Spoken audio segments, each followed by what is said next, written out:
Mula sa matitinding aksyon, drama, Kilala ko na kung sino nagpapatay kay nanay. Sino? at mga kruwelang eksena. Down to their last taping day na ang Kapuso series na Sanggang Dikit for Real, starring Dennis Trillo at Sheneline Mercado. Bittersweet nga raw para sa gumaganap na Bobby at Tonyo ang nalalapit na pagtatapos ng serye na isa sa pinakamatagal nilang project. Kakahalong pakiramdam dahil feelings. iba rin yung pagsasamahan namin na halos isang taon. Sinasabi ko nga kay Dennis, sabi ko parang baka maiyak ako pagkatapos kasi ngayon lang ako nakagawa ng show na ganito kahaba.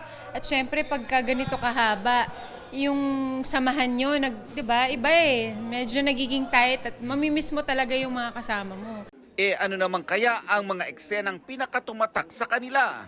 Marami, pero isa dun yung nag-guest natin, si Conan O'Brien. Siyempre yung trip namin sa Milan, sa Switzerland, sa Dubai. Ngayong hindi na gaanong magiging abala sa trabaho, babawi ang Denjen sa kanilang mga anak. Katunayan, magpupunta sila sa Amerika for a short vacation, kasama ang bunsong si Dylan.